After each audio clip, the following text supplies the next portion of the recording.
आज हम आपसे चर्चा करेंगे ऑसगुड मॉडल ऑफ कम्युनिकेशन, इसके गुण और दोष, यानी कि merits and demerits of Osgood model of communication. देखिए, हमने पहले आपको बताया था कि ऑसगुड ने एक मॉडल दिया था 1954 में। He was an American communication scientist, और उसका मॉडल संक्षेप में ऐसे है कि इसमें the message receiver becomes the message sender. This is the crux. He has emphasized on feedback, that the message receiver becomes the message sender. So there is a change. उसमें बदलाव होता है, सोर्स और रिसीवर बार बार बदलता रहता है। एक क्षण कोई सोर्स है, दूसरे क्षण रिसीवर है, दूसरे क्षण एक क्षण जो रिसीवर है, दूसरे क्षण वह सोर्स है। तो ये बदलाव है, इसको एक पिक्चर से मैंने बताया था आपको संक्षेप में। मॉडल को एक बार थोड़ा सा शॉर्ट में, ऐसे तो हम गुण दोष की चर्चा करेंगे।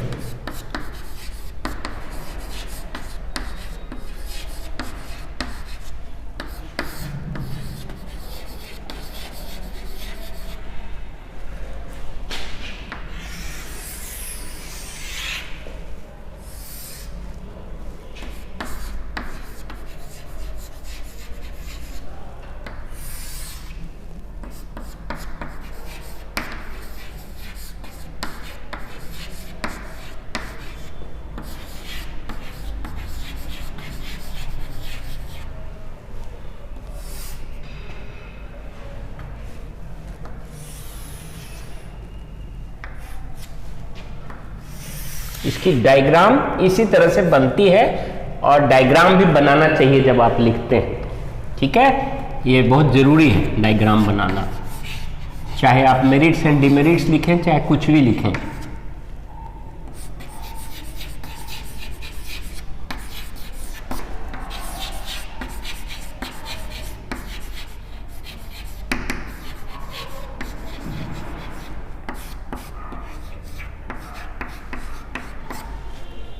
Here, first is encoder sends a message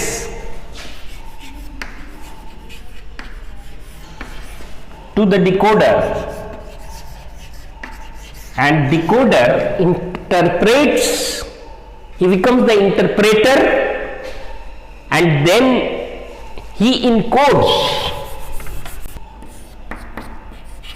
and he or she becomes the sender.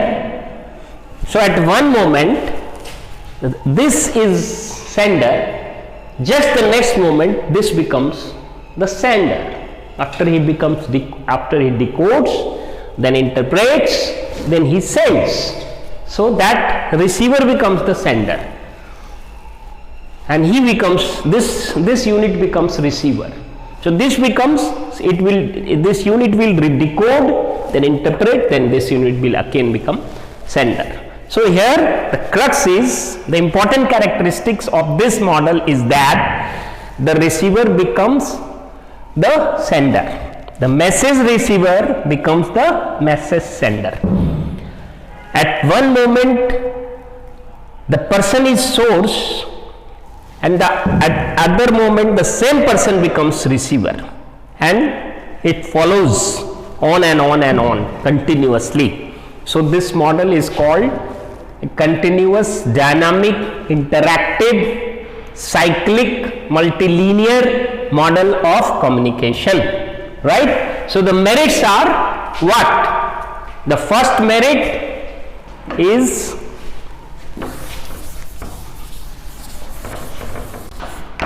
it helps derive various elements of communication. ठीक है, इससे संचार के विभिन्न तत्वों का निर्धारण होता है, जैसे encoder, decoder, message, interpreter,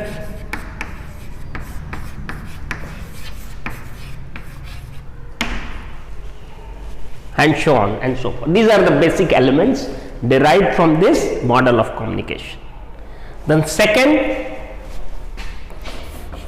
Osgood explains and defines the real meaning of and real process of this model, of these elements.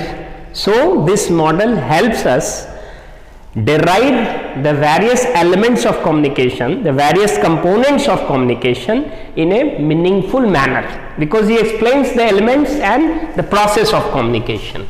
So meaningful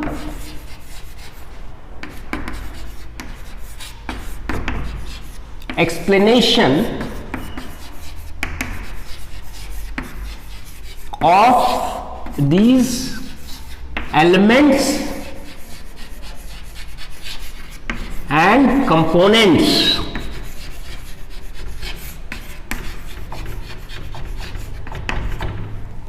components एक तरह से एलिमेंट्स ही है, उसका सब पार्ट्स को भी हम कंपोनेंट्स कहते हैं, जो और भी कई हिडन एलिमेंट्स हैं, इसलिए एलिमेंट्स एंड कंपोनेंट्स वर्ड हम यूज करते हैं। यह मॉडल एक डायनामिक मॉडल, क्योंकि गतिशीलता के साथ परिवर्तन हो रहा है, इसलिए इसको हम डायनामिक मॉडल कहते हैं।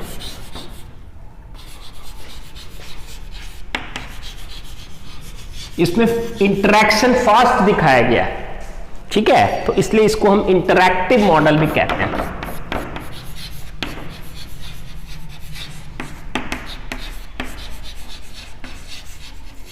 These are merits of Osgood model. So interactive model. Then multilinear.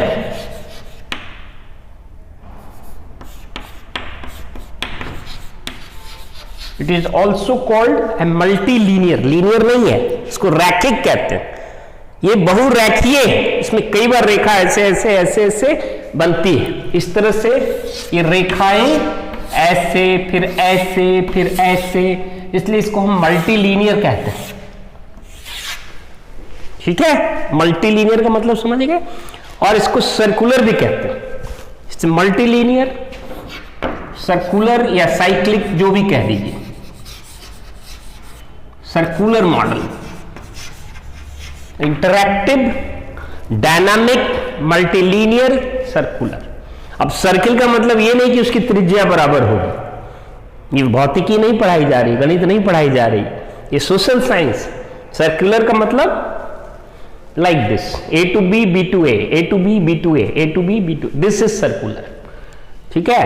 उसमें ये नहीं कि आपका उसका diameter is just 2R, it's not like that. So radius mathematics नहीं है यहाँ, सोशल साइंस में, जर्नलिज्म, कम्युनिकेशन में 2 + 2 इज नॉट इक्वल टू 4, ठीक है। There are many things other than that, so that makes the difference. So not that kind of accuracy exist. So circular model and the demerits are, demerits क्या है? बहुत से ऐसे तत्व हैं जिसकी चर्चा नहीं हुई। वो तत्व क्या है? जैसे इन्होंने फीडबैक की चर्चा नहीं की, नहीं, नॉइज की चर्चा नहीं की, डिमेरिट्स।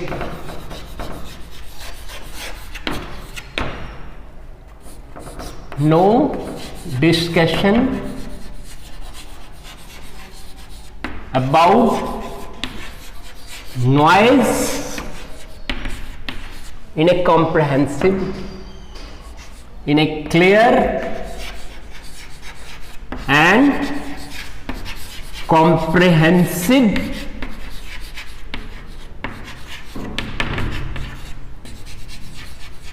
manner।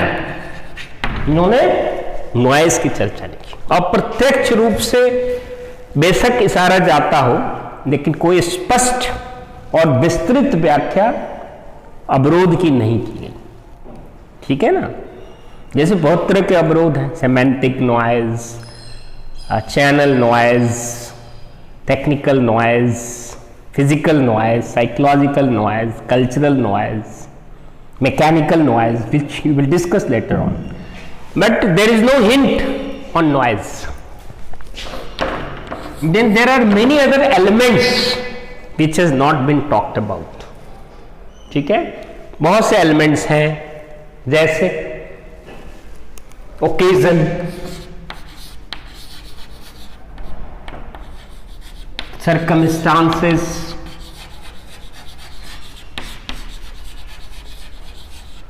परसेप्शन, मैं उदाहरण दे रहा हूं आपको, परसेप्शन, ऑब्जर्वेशन, ये सब भी एलिमेंट्स ऑफ कम्युनिकेशन। इसको सेकेंडरी एलिमेंट्स कहते हैं।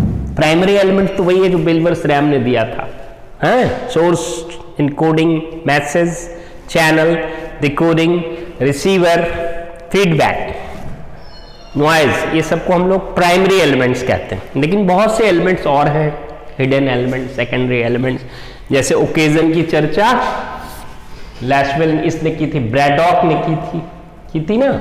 सर्कमस्टांसेस की चर्चा पहले ही ब्रैडॉक ने की थी, बाद में कई हैं, जो ऐसे ऐसे कई तत्व हैं। So not talked about many other important elements, components of communication, बहुत से ऐसे तत्व हैं जिनकी चर्चा उन्होंने नहीं की, जिसकी आप और भी मॉडल पढ़ेंगे बाद में तो आप देखेंगे कि ये, हालांकि ब्रैडॉक ने तो 1948-49 में ही, लेकिन इन्होंने इन तत्वों पर कोई विशेष बल नहीं दिया, जबकि एक कंप्रेहेंसिव डिस्कशन में सभी इंपॉर्टेंट एलिमेंट्स को कंसीडर किया जाना चाहिए। तो इसको हम डिमेरिट्स कह सकते हैं इसका, ऑसगुड मॉडल का।